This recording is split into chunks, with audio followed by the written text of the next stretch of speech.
When did a tiny argument explode into a family feud? Ever had your entire family fall apart over something so stupid, so unbelievably tiny, that you can't even explain it to other people without sounding insane? Yeah, ours fell apart because of a salad bowl. I'm not exaggerating. A glass salad bowl, the kind your grandma probably has in her cabinet that only comes out twice a year. Hi, I'm Emily, 29, a nurse from Ohio, and if you told me 6 months ago that one missing salad bowl would expose decades of favoritism, financial betrayal, and emotional manipulation in my family, I'd have laughed in your face. But here we are. Let me take you back to Thanksgiving night. It was loud, messy, and exactly how every Thanksgiving at my parents' house always goes. My mom was in her element, bossing everyone around, timing the turkey like it was a NASA launch, and pretending she wasn't taking mental notes of who did and didn't help with the dishes. My dad was in his recliner, pretending to be asleep so he didn't have to talk to anyone. Classic. And then there's my sister, Lauren, the golden child, the kind of daughter who could crash mom's car and somehow end up getting praised for handling it, so maturely. She's 32, recently married, and had just bought a house with her husband. Mom was obsessed with her success, her house, her dog, her everything. Me? I'm the quiet one, the listener, the one who calls twice a week and remembers birthdays but still somehow never does enough. I love my family, but that night I swear I felt like a guest in my own childhood home. Dinner went fine. Turkey, stuffing, wine, fake laughter. Then came dessert, and the usual post-dinner cleanup. I volunteered to help because, well, I always do. I was at the sink washing dishes while Mom handed me her prized possession, the vintage glass salad bowl. It's been in the family for decades. She says her grandmother brought it over from Germany after the war. It's practically sacred to her. So, as I'm rinsing it, Lauren's standing next to me talking about her new kitchen, granite counters, custom cabinets, the whole Pinterest package. Mom's glowing, beaming, soaking in every word like she birthed Joanna Gaines herself. And me, I make one harmless joke. I said, guess Mom's already planning to pass that famous salad bowl down to you next, huh? Everyone laughed, for about 2 seconds. Then Mom froze, like literally froze mid-wipe with a dish towel in her hand. Her face stiffened and she said, that bowl stays in my house until I die. It was awkward as hell. Lauren laughed it off, trying to smooth things over, but I noticed the tension in Mom's jaw. She wasn't kidding. That bowl wasn't just glass to her. It was power. We finished cleaning. Everyone went home. I didn't think much of it until the next morning. I woke up to 3 missed calls and a text from Mom. Where's the salad bowl? I actually laughed out loud. I texted back, pretty sure it's in your cabinet where you left it. Then came another message. Don't play dumb, Emily. It's not here. Now I'm confused. I tell her to check the dishwasher, check the counter, maybe the dining room. A few minutes later, she replies, it's missing. You were the last one with it. I send back, Mom, seriously? Why would I steal a bowl? Then, silence. For about 10 minutes. And then it begins. Lauren jumps into the group chat with Mom and me, saying, hey guys, let's just calm down. Maybe you took it by mistake when you brought leftovers home? I hadn't brought leftovers. And that tiny, maybe you took it by mistake text. That's when I felt my blood boil. It wasn't even about the accusation. It was the assumption. Like, of course, if something went wrong, it must have been me, the difficult daughter, the one who doesn't get along with Mom. So I reply, nope, didn't take it. Maybe Mom misplaced it while she was busy worshiping your new kitchen? Petty. Maybe, but I'd had enough of walking on eggshells around them. Mom fires back immediately. Don't talk to your sister like that. This attitude is exactly why you're always alone. That one stung. Hard. Lauren sends, okay, let's not make this a thing. But it is a thing. Because this isn't just about a stupid bowl anymore. I say, you know what? This isn't about a bowl, Mom. It's about how you've been treating me like crap since we were kids. You've been playing favorites forever. And that's it. That one sentence was the match that lit the fuse. Within minutes, my phone was blowing up. Mom accused me of always being jealous. Lauren tried to mediate, which basically meant agreeing with Mom. And then Mom said something that still echoes in my head. You always think you're the victim. Maybe if you acted like part of the family, you'd be treated like it. I just stared at the screen, my hands shaking. Then I sent the message that changed everything. Maybe if you treated both your daughters equally, you wouldn't need a stupid glass bowl to feel in control. That was the point of no return. Because apparently, Lauren screenshot my message and sent it to our Aunt Cindy, who by the way lives for drama. And within an hour, my aunt texts me, you've always been dramatic, Emily. Let it go. Then my cousin chimes in, then another aunt. Before I knew it, the entire family chat was like an episode of Jerry Springer. People I hadn't talked to in years were suddenly disappointed in my behavior. Meanwhile, my dad's just watching football, completely oblivious, pretending this nuclear meltdown isn't happening. By the end of that day, I wasn't even angry anymore. I was heartbroken, because all of it, the guilt trips, the comparisons, the emotional gymnastics, they all came crashing back at once. And for what? A missing salad bowl. But deep down, I knew it wasn't about that. The bowl was just a symbol, a stupid, fragile piece of glass that held years of control, guilt, and silent resentment. I went to bed that night staring at the ceiling, thinking about how easily everything shattered. And I remember this one thought hitting me like a punch in the chest. If a family can fall apart over something this small, maybe it was never whole to begin with. And that was before I found out what my mom had really been hiding from me. If you thought the whole salad bowl fiasco was the end of it, oh no, that was just the opening act. What came next was 5 straight days of family warfare, texts, phone calls, silent treatment, and more guilt-tripping than a Catholic confessional.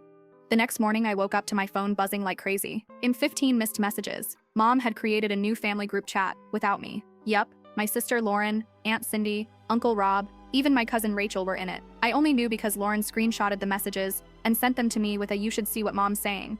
I scroll through, and my stomach drops. Mom had written, "I don't know what happened to Emily. She's so bitter and disrespectful. I don't even recognize my own daughter anymore."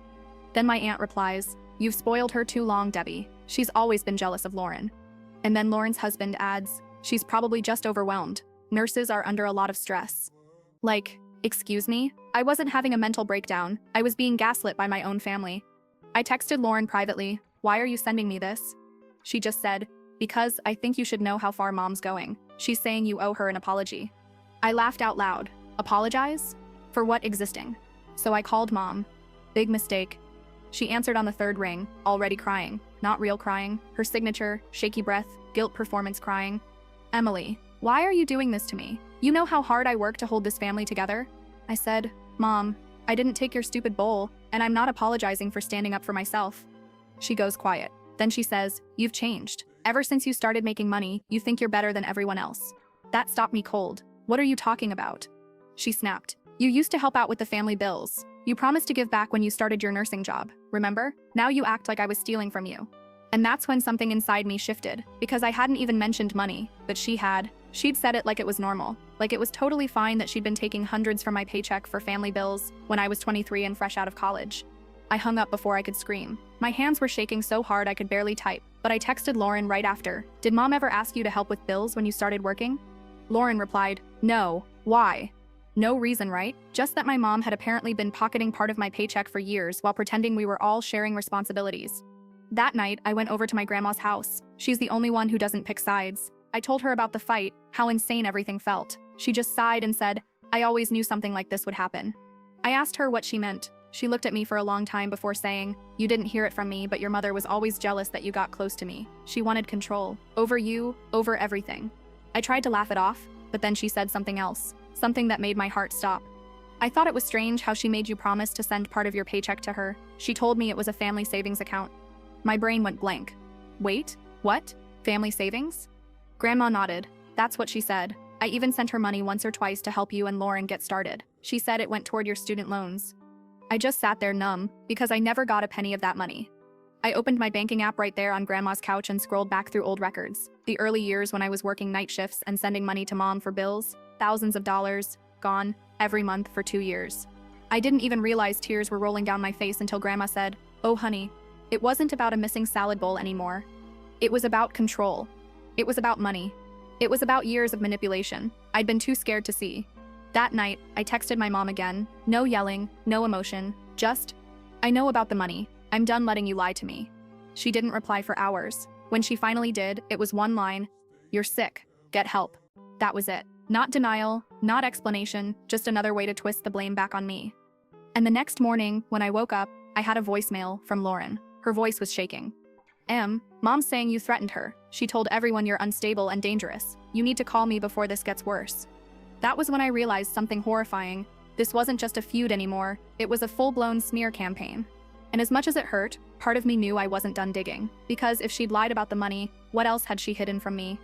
You know that moment when you realize your whole life might have been a lie? Yeah, that's where I was, sitting on the floor of my apartment at 2 a.m., phone in my hand, reading Lauren's text over and over. "Mom's telling everyone you're unstable." Unstable. That word hit me like a punch to the gut, because it wasn't just random. That's the word my mom always used when she wanted to make me doubt myself. "You're overreacting. You're being dramatic. You're unstable." It was her way of turning my truth into her story. And now she was spreading it to the rest of the family. The next morning, I woke up to chaos. My Aunt Cindy had posted this vague Facebook status. "It's sad when people turn on their own family. Some of us still have respect," with a little heart emoji. Half the relatives liked it. I wanted to scream. Then my cousin Rachel texted me privately. Hey, I don't know what's going on, but Aunt Debbie's saying you stole money from her. Is that true? My jaw dropped. Stole money. I replied, she's the one who took my money, but Rachel just said, you should really talk to her. Everyone's worried. Everyone's worried. I laughed, out loud, because if I didn't, I'd cry. So I did what any logical person having a family meltdown would do. I drove straight to my parents' house. When I got there, the driveway was empty except for Mom's car. My stomach twisted, but I marched up the steps anyway. My hands were shaking as I knocked on the door. She opened it with that same cold smile, the one she used on strangers. Oh, she said flatly. It's you. Yeah, it's me, I said, stepping inside. Mind explaining why you're telling people I stole from you? She folded her arms. Because it's true. I gave you money to help with rent and groceries, and now you're trying to destroy me over it. That's not what happened, and you know it, I snapped. You took my paychecks, Mom. I sent you money every month for years. Money you said was for the C Family Fund. She tilted her head, her eyes, cold and calm. You're confused, Emily. You always twist things to make yourself the victim. I felt my throat tighten. I have proof. Bank records. Grandma told me the truth. For a split second, I saw panic flash across her face. Just a flicker. Then it was gone. You went to your grandmother? She hissed. You just can't stop dragging this family through the mud, can you? I was about to answer, when I heard a noise behind me. I turned, and there was my dad, standing in the hallway. His face was pale, his jaw clenched. What's going on here? He asked. Mom immediately stepped into her performance voice. She's accusing me of stealing from her own mother. Dad stared at me, confused. Emily, what's this about? I said. It's about Mom taking money from me for years and lying about it. It's about her turning everyone against me to cover it up. He rubbed his temples. You're overreacting again. That's when it hit me. They'd all agreed on the script. No matter what I said, I'd be painted as emotional, unstable, dramatic. I felt my blood boiling. You can gaslight me all you want, I said quietly, but you know what you did, and I'm done letting you control the story. My mom's expression changed. Something snapped. Her voice dropped an octave. You want the truth, Emily? Fine. I took that money because you owed me. You cost me everything. My peace, my marriage, my happiness. So yeah, I took it. Call it payback. My heart stopped. Payback? For what? She stepped closer, her voice trembling but furious. For being the reason your father and I almost divorced? For all those nights we fought because of you? Your attitude, your drama, your so-called anxiety. You were the problem, Emily, not me. I couldn't breathe. I just stood there, staring at her, realizing she genuinely believed it, that everything wrong in her life was somehow my fault. Dad didn't say a word, just stood there like a statue. I whispered, you need help. She laughed, this hollow, bitter sound. No, honey, you do. That was the moment something in me shattered. Not because of her words, but because I finally understood. I wasn't going to get closure. There wasn't going to be an apology, a breakthrough, or a hug. There was no fixing this. So I turned to leave. And as I reached for the door, she shouted after me, if you walk out that door, don't you ever come back? I didn't even turn around. I just said, you got it. I got in my car, shaking, sobbing, trying to catch my breath. When my phone buzzed, it was Lauren. Don't freak out, the text read, but I think I found something you need to see. It's about the money. My heart dropped. Because after everything I'd just gone through, I knew whatever she found was going to make this whole thing even worse. I froze when I saw Lauren's message. It's about the money. Those 5 words pulsed on the screen like a warning light. I called her immediately, my hands trembling so bad I could barely hit the green button. She answered in a whisper, I'm at Grandma's house. You need to come here right now. I didn't even ask questions. I just drove. The whole way, my brain was on fire. What could she have found? What else could possibly be left to uncover after everything? When I pulled into Grandma's driveway, I saw Lauren pacing on the porch, clutching a manila envelope to her chest. Her face was pale, eyes wide. Lauren, what is that? I asked, stepping out of the car. She handed me the envelope without a word. I opened it and found a stack of old bank statements. Grandma's, apparently. And there it was, clear as day. My mom's name, repeated transaction after transaction, thousands of dollars being transferred from Grandma's account to one labeled family fund. Except here's the thing, that account was in my name. I stared at it, confused. Wait, what? Lauren pointed to the details. That account wasn't yours, Em. She opened it under your name years ago, forged your signature, your social security number, everything. Grandma thought she was sending money to help you through school, but Mom was the one withdrawing it every month. My stomach dropped. I couldn't breathe. She stole money from Grandma too? Lauren nodded. Tens of thousands, Em. The world tilted. My chest tightened. This is fraud. That's literally a crime. Yeah, Lauren said quietly. That's why I said you needed to see this. I sank onto the porch step, clutching the papers. Suddenly, everything made sense. Why my mom panicked when I mentioned bank records. Why she turned everyone against me. Why she screamed that I was unstable. She'd been covering her tracks the whole time. I looked at Lauren, my voice barely a whisper. She used my name to steal from Grandma. Lauren nodded, tears welling up. And now she's telling everyone you're the thief. She's rewriting the story to protect herself. My vision blurred. I'm done hiding, I said. I'm taking this to the police. Lauren grabbed my arm. Wait, if you do that, you'll blow up the whole family. Dad will lose it. Aunt Cindy will pick her side. You know how they are. You'll be the villain. I laughed bitterly. I already am, remember? The Fid-stable daughters who ruins everything. What else can they do to me? But even as I said it, part of me hesitated, because she was right. This wasn't just about money anymore. It was about exposing the rot that ran through our entire family. Before I could decide, my phone buzzed again. Unknown number. Message. You think you can turn everyone against me? You'll regret this. No name, but I didn't need one. It was her. My blood ran cold. Lauren saw my face and asked, what happened? I just showed her the screen. She looked horrified. She's losing it. I stood up, adrenaline surging through me. No, she's scared, and that means I'm finally winning. I got in my car again, heart pounding so hard I could feel it in my throat. I wasn't sure where I was going. The police station maybe, or just somewhere to breathe. But as I pulled out, headlights flared in my rearview mirror. A black SUV, close, too close. I turned down a side road, the SUV turned too. My grip tightened on the steering wheel. Another turn, another. Still behind me. That's when I realized, it wasn't just paranoia. Someone was following me. I floored it, cutting through a neighborhood, my heart slamming against my ribs. I didn't even know if it was her or someone she sent, or if I was just losing it. But the SUV kept tailing me, closer and closer, until I could almost see the silhouette of the driver. Finally, I swerved into a gas station parking lot and slammed the brakes. The SUV slowed, paused at the intersection, then turned off down another street, and disappeared. I sat there, shaking, gasping for air. A part of me wanted to believe it was a coincidence, but deep down I knew. This wasn't over. My mother wasn't going to let me expose her quietly. I picked up my phone again, opened the photo app, and started taking pictures. Every page of those forged bank statements. Then I uploaded them to the cloud, sent copies to Lauren, and even emailed one to myself, just in case. Because if my mother wanted a war, she was about to get one. By the time I got home, I was shaking so bad I could barely put my keys in the lock. My phone kept buzzing. Mom, Aunt Cindy, even Dad, all calling one after another. I didn't answer any of them. I just stood there in the kitchen, staring at the glowing screen, my chest rising and falling fast. Then one text came through that made my stomach twist. From Mom, if you show up at Christmas, don't bother coming back. I should have been scared, but all I felt was clarity. I opened my laptop, printed every bank record, every message, every screenshot, and slid them into a thick envelope. Then I drove, not to the police station, not to Lauren's, to my parents' house. The snow was falling in heavy flakes, the driveway glowing under the porch light. Through the window, I could see the Christmas tree. Same ornaments, same family photo on the mantle. Everything looked so normal, it was almost funny. I took a deep breath, walked up to the door, and knocked. Mom opened it, her face pale, her lips tight. You have a lot of nerve showing up here. I smiled calmly. Good. I came to return the family tradition. I stepped inside. The room fell silent. Dad was on the couch, arms crossed. Lauren was there too, clutching her phone. Even Grandma was sitting quietly at the corner of the table, eyes wary but sad. Mom hissed, "You're not welcome here." I set the envelope on the table. Then maybe you shouldn't have used my name to steal from Grandma. Her face drained of color. What did you say? I didn't back down. You heard me. I know about the fake account. I know you forged my signature. I know you've been taking money and lying to everyone about it. Dad shot up from the couch. Emily, stop making accusations. I threw the bank statements on the table. Those are your wife's transactions, Dad. You think I forged those too?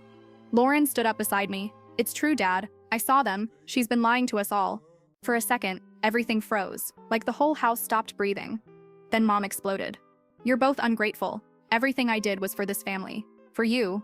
Stealing Grandma's money was for us? I snapped, gaslighting me, calling me crazy, turning everyone against me. That was love? Her voice cracked. You think you know everything? You have no idea what sacrifices I've made.